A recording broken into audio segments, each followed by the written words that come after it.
स्वागत है दोस्तों आपका हमारे चैनल एस मोटिवेशनल गुरु पे। आज की इस वीडियो में हम हमारे जो एनसीसी आर्मी विंग के स्पेशलाइज्ड टॉपिक्स हैं वो शुरू करने जा रहे हैं। इसमें जो हमारा पहला टॉपिक है वो है आर्म फोर्सेस। आर्म फोर्सेस में आगे हमारा जो इसमें जो पहला टॉपिक है वो है मेजर ऑपरेशन जो हमारी इंडियन आर्मी ने कंडक्ट किए हैं।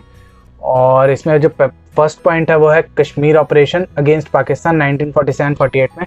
जब पाकिस्तानी आर्मी कश्मीर में घुस आई थी उस टाइम इंडियन आर्मी ने ऑपरेशन चलाया था। उसी टाइम पाकिस्तान ने कुछ हिस्सा जो कश्मीर का है एनेक्स कर लिया था, अपने पास रख लिया था, जिसे हम पीओके कहते हैं। ठीक है, इसके बाद जो सेकंड ऑपरेशन है वो Sino Indian operation in Arunachal and Ladakh in 1962, जो हमारा इंडियन चाइना युद्ध हुआ था वो उस टाइम की बात है। और जो तीसरा है इंडो पाक वॉर 1965, भारत और पाकिस्तान का जो युद्ध हुआ था 1965 में।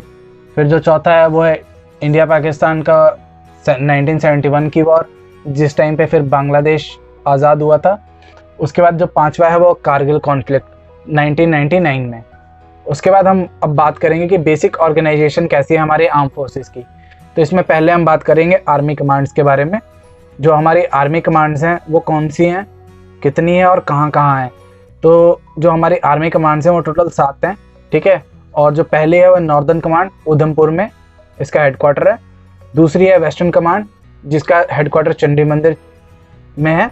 और जो तीसरी है वो है सेंट्रल कमांड, इसका हेडक्वार्टर लखनऊ में है। जो चौथी है वो है साउथर्न कमांड, इसका हेडक्वार्टर पुणे कैंटोनमेंट में है। जो पांचवी है वो है साउथ वेस्टर्न कमांड, इसका जो हेडक्वार्टर है वो है जयपुर में। जो छवीं है वो ईस्टर्न कमांड, वो उसका हेडक्वार्टर है कोलकाता में फोर्ट विलियम्स। और जो सातवीं है वो है ट्रेनिंग कमांड शिमला में। ठीक है, इसके बाद हम बात करते हैं कि जो हमारे फाइटिंग आर्म्स हैं, मतलब जो आगे हमारे सोल्जर्स लड़ते हैं, वो है आर्मर्ड। ठीक है, दूसरी है इन्फेंट्री, तीसरी है मैकेनाइज्ड इन्फेंट्री। उसमें सपोर्टिंग आर्म्स में जो रोल प्ले करते हैं, जो पीछे से सपोर्ट प्रोवाइड करते हैं हमारे जो ये सैनिक आगे लड़ रहे होते हैं उनको, वो है आर्टिलरी। ठीक है, जो आपकी बॉम्बिंग वगैरह करती है, तोपें वगैरह चलती हैं, टैंक्स वगैरह चलते हैं। जो दूसरी है वो है इंजीनियर्स, तीसरी है आर्मी एयर डिफेंस, चौथी है आर्मी एविएशन कॉर्प्स और पांचवी है सिग्नल्स। तो दोस्तों आगे हम बात करेंगे जो सपोर्टिंग सर्विसेज हैं आर्मी की उसके बारे में।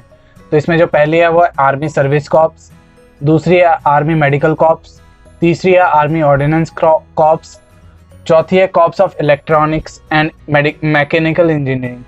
इसमें जो पांचवी है वो है रिमाउंट एंड वेटरनरी कॉर्प्स। जो आपकी छवीं है वो आर्मी एजुकेशन कॉर्प्स, सातवीं है द इंटेलिजेंस कॉर्प्स, और जो आठवीं है वो है the corps of military police, नौवीं है जज एडवोकेट जनरल ब्रांच, 10वीं है आर्मी फिजिकल ट्रेनिंग कॉर्प्स, 11वीं है इसमें द पायनियर कॉर्प्स, 12वीं है डिफेंस सिक्योरिटी कॉर्प्स। अब इसके बाद बात करेंगे हम इंडियन नेवी के कमांड्स के बारे में, कहाँ कहाँ स्थित हैं ये। तो जो वेस्टर्न नेवल कमांड है वो है, उसका हेडक्वार्टर है मुंबई में। जो ईस्टर्न नेवल कमांड है आपकी वो है विशाखापट्टनम में। और जो साउदर्न आपकी नेवल कमांड है वो है आपकी कोचिन केरला में। ठीक है, इसके बाद हम बात करते हैं कि जो एयरफोर्स की कमांड्स हैं वो कहाँ पे हैं। तो जो पहली है वो है वेस्टर्न एयर कमांड, जो है आपकी न्यू दिल्ली में। जो आपकी सेंट्रल एयर कमांड है वो है प्रयागराज, इलाहाबाद के नाम से भी जिसको आप जानते हैं, नाम चेंज करके प्रयागराज हो गया है। और जो तीसरा है वो है ईस्टर्न एयर कमांड, जो कि शिलोंग में है आपका नॉर्थ ईस्ट में। और जो आपका चौथा है वो है साउथ वेस्टर्न एयर कमांड, जो कि है आपका गांधीनगर में। पांचवा है आपका साउदर्न एयर कमांड, जो है आपका तिरुवनंतपुरम।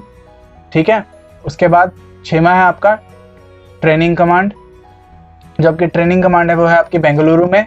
सातवीं है आपकी मेंटेनेंस कमांड, जो है हेडक्वार्टर आपका नागपुर में। तो इसके बाद हम बात करेंगे बैजेस एंड रैंक्स कौन से होते हैं आपके इंडियन आर्मी में। तो अगली बात करेंगे हम जो ऑफिसर्स रैंक्स हैं आर्मी के अंदर, उनको असेंडिंग ऑर्डर में, मतलब सबसे छोटी जो ऑफिसर रैंक है उससे बड़ी, सबसे बड़ी तक। ठीक है, तो जो पहली ऑफिसर रैंक है जो इंडियन आर्मी में जब आप कमीशन्ड होते हो, उसके बाद है लेफ्टिनेंट। ठीक है, उसके बाद है कैप्टन, कैप्टन से आप फिर बनते हैं मेजर, मेजर के बाद आप बनते हैं लेफ्टिनेंट कर्नल, उसके बाद आप बनते हैं कर्नल, उसके बाद आप बनते हैं ब्रिगेडियर, फिर आती है आपकी मेजर जनरल की पोस्ट, फिर आते हैं आप लेफ्टिनेंट जनरल पे, फिर आप बनते हैं जनरल इंडियन आर्मी के, और जो सबसे हाईएस्ट पोस्ट है इंडियन आर्मी के अंदर वो है फील्ड मार्शल। ठीक है, इसके बाद हम बात करते हैं कि एयरफोर्स के जो ऑफिसर रैंक्स हैं वो आपको कैसे और किस उसमें होती हैं। ठीक है, तो जो एयरफोर्स की हम रैंक है वो बात करेंगे हम छोटे से बड़े से छोटे तक। ठीक है, तो जो पहले हमारे जो रैंक है इसमें वो है मार्शल ऑफ द एयरफोर्स। जो दूसरा है वो है एयर चीफ मार्शल। फिर उससे जो रैंक डाउन जाती है वो है एयर मार्शल। उनसे डाउन रैंक पे आते हैं एयर कोमोडोर। ठीक है, उससे डाउन रैंक पे है ग्रुप कैप्टन। उससे आप डाउन रैंक पे जाएंगे वो है विंग कमांडर। उससे आप डाउन रैंक पे जाएंगे तो फिर होता है स्क्वाड्रन लीडर। उससे डाउन रैंक पे अगर आप जाएंगे तो वो है फ्लाइट लेफ्टिनेंट। और जो सबसे छोटी ऑफिसर रैंक है एयरफोर्स के अंदर वो है फ्लाइंग ऑफिसर। इसके बाद हम बात करेंगे ऑफिसर रैंक्स हमारे नेवी के अंदर। तो जो सबसे छोटी ऑफिसर रैंक होती है नेवी के अंदर वो है सब लेफ्टिनेंट। उसके बाद आप लेफ्टिनेंट बनते हैं। फिर उसके बाद आप बनते हैं लेफ्टिनेंट कमांडर। फिर बनेंगे आप कमांडर। फिर उसके बाद रैंक आती है कैप्टन की। कैप्टन के बाद रैंक आती है कमोडोर की। कमोडोर के बाद जो आपकी रैंक आती है वो है रियर एडमिरल। रियर एडमिरल के बाद जो आपकी रैंक आती है वो है वाइस एडमिरल। वाइस एडमिरल के बाद जो आपकी रैंक आती है वो है एडमिरल। और जो एडमिरल के बाद जो आपकी लास्ट रैंक है, जो हाईएस्ट पोस्ट है इंडियन नेवी की, वो है एडमिरल ऑफ द फ्लीट। तो दोस्तों अगले हम बात करेंगे कंपैरेटिव जो रैंक्स हैं हमारे आर्म फोर्सेस के अंदर। ठीक है, डिफेंस फोर्सेस जो है हमारी, उसमें आर्मी है ये। ठीक है, आर्मी के जो इक्विवेलेंट रैंक है नेवी में और एयरफोर्स में, ये चीज़ ध्यान रखेगा। आपसे ये कंपैरेटिव रैंक्स पूछी जाती हैं आपके पेपर में, तो इस चीज़ को अच्छे से देख लीजिएगा। तो जो हमारा लेफ्टिनेंट रैंक होता है आर्मी में वो सब लेफ्टिनेंट के बराबर होता है नेवी के, और फ्लाइंग ऑफिसर के बराबर होता है एयरफोर्स के। जो आपका कैप्टन रैंक होता है आर्मी में वो लेफ्टिनेंट के बराबर होता है नेवी में, और फ्लाइंग लेफ्टिनेंट के बराबर होता है एयरफोर्स में। जो आपकी मेजर रैंक है आर्मी में वो आपके लेफ्टिनेंट कमांडर के बराबर होती है नेवी के, और स्क्वाड्रन लीडर के बराबर होती है आपके एयरफोर्स के। जो आपका लेफ्टिनेंट कर्नल है वो आपके कमांडर पोस्ट के बराबर होती है नेवी में, और विंग कमांडर पोस्ट के बराबर होती है एयरफोर्स में। जो आपकी कर्नल आर्मी की रैंक होती है वो कैप्टन रैंक के बराबर होती है नेवी के, और ग्रुप कैप्टन रैंक के बराबर होती है एयरफोर्स के। जो आपके ब्रिगेडियर रैंक है आर्मी की वो कमोडोर नेवी के जो होते हैं उनके बराबर, और एयर कमोडोर एयरफोर्स के होते हैं उनके बराबर होती है। जो मेजर जनरल की आपकी पोस्ट है वो जो नेवी के रियर एडमिरल होते हैं आपके, और एयर वाइस मार्शल होते हैं एयरफोर्स के, उनके बराबर होती है। जो आपके लेफ्टिनेंट जनरल होते हैं उनकी पोस्ट, आर्मी वाले जो होते हैं उनकी पोस्ट वाइस एडमिरल के बराबर होती है आपके नेवी के, और एयर मार्शल के पोस्ट के बराबर होती है एयरफोर्स के। जो आपके जनरल होते हैं, ठीक है, वो आपके एडमिरल के बराबर होते हैं, और एयर चीफ मार्शल के बराबर होते हैं एयरफोर्स के। जो आपके फील्ड मार्शल हैं, जो हाईएस्ट रैंक है आर्मी की, वो हाईएस्ट रैंक नेवी के एडमिरल ऑफ फ्लीट के, और हाईएस्ट रैंक एयरफोर्स के मार्शल ऑफ एयरफोर्स के बराबर होती हैं। और आगे हम बात करें कंपैरेटिव रैंक्स में, तो इसके बाद आती है आपकी जेसीओ और रिसलदार। नेवी में वो होते हैं जो कंपैरेटिव रैंक पे मास्टर चीफ पैटी। उसके बाद आते हैं मास्टर वारंट ऑफिसर एयरफोर्स में। तो जो सूबेदार मेजर की कंपैरेटिव रैंक होती है वो ऑफिसर क्लास 1 होती है, और इसमें सिंपल ऑफिसर होती है। जो आर्मी का रिसलदार सूबेदार रैंक होता है वो नेवी के master chief petty officer class 2 के बराबर होती है, और वारंट ऑफिसर एयरफोर्स के। ठीक है, नायब सूबेदार जो होते हैं हमारे इंडियन आर्मी के वो चीफ पैटी ऑफिसर्स के बराबर होते हैं नेवी के, और जूनियर वारंट ऑफिसर एयरफोर्स के। हवलदार जो रैंक होती है जिसमें BQHM, CHM और CQHM आती है, वो पेटी ऑफिसर के बराबर होती है नेवी के, और सार्जेंट के एयरफोर्स के।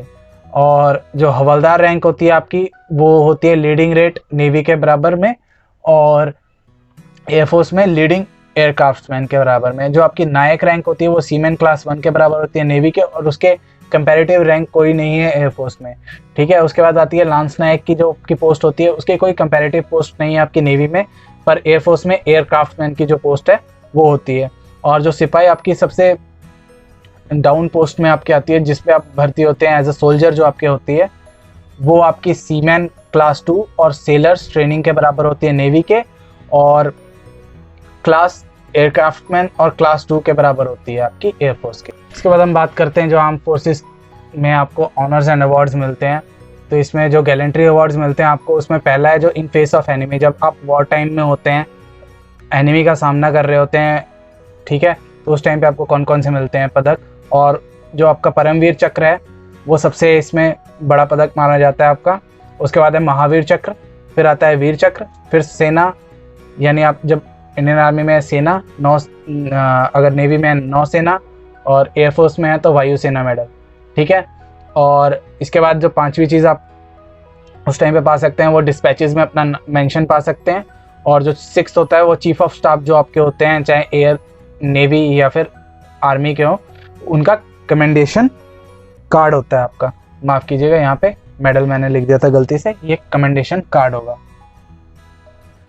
उसके बाद आपकी बात आती है जब आप पीस टाइम में हो, ठीक है, जब आपकी कोई वॉर ना हो, उस टाइम पे अगर आप कभी कोई बहुत ही अच्छा कार्य करते हैं, जैसे मान लीजिए कोई आप एनकाउंटर में बढ़िया वो करते हैं, तो उसमें आपको मिलता है अशोक चक्र, ठीक है। उसके बाद आता है आपका कीर्ति चक्र, और फिर आता है आपका शौर्य चक्र।